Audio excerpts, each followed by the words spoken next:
Item number 4 on our list of improving your enterprise value is to remove impediments to sale.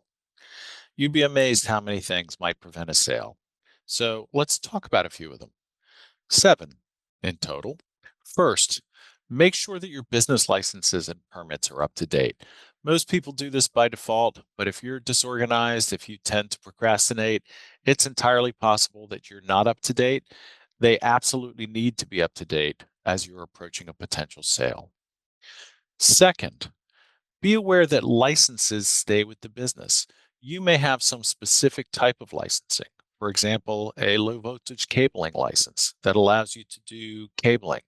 If you're trying to sell the business and the company that is buying you does not have such a license, they will need such a license. So you have to give some thought to those types of licenses. Third, especially in an asset sale, less important in a stock sale, but you need to make sure that your contracts are assignable. And fourth, along the same line, you need to make sure that your contracts are current and up to date. I'd already mentioned that expired contracts are a problem. And so I want everybody, ideally, to listen to episode 8, where we talked to attorney Rob Scott from Monger. Rob is an expert in computer law, and there are a number of things that he does with his contracts, makes them available to MSPs and other IT companies that make him a really good choice for reviewing and supporting your contracts. And how can you tell if you've got a good contract? Well, it's quite simple. Be aware that agreements that apply in the general marketplace generally don't map well to managed services.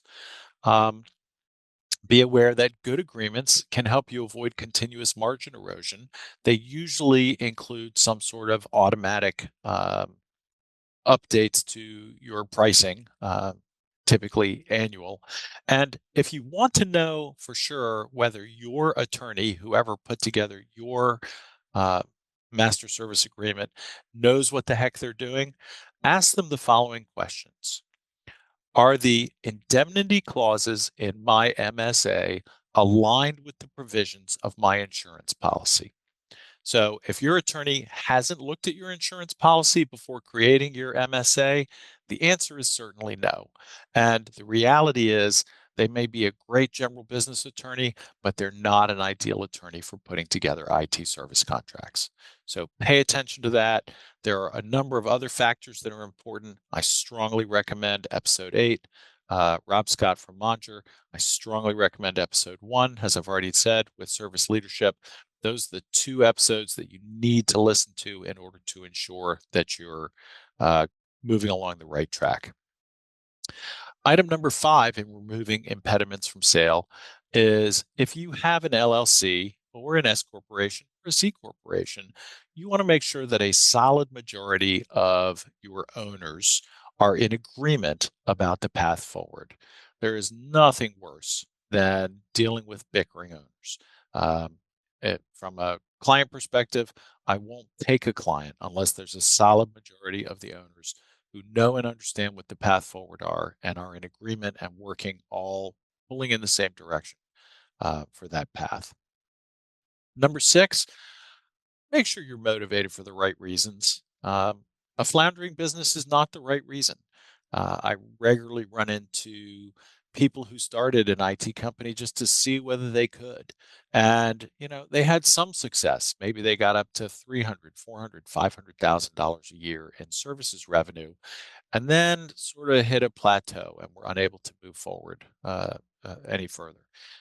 It's not a bad time to sell a business if you recognize that you've created some value and you're not going to be able to push it forward any further, and you've identified another path for yourself. But if your business is going downhill, if you've lost a number of major clients lately and now all of a sudden your expenses are greater than your revenue, that is not a good time to sell a business. And in point of fact, you won't be able to sell it for the value that it's legitimately worth. Last but not least, be honest with yourself and be honest with me or whoever your broker is. We can't help you if we don't understand what's really going on. And as I said earlier, we will find out what's really going on.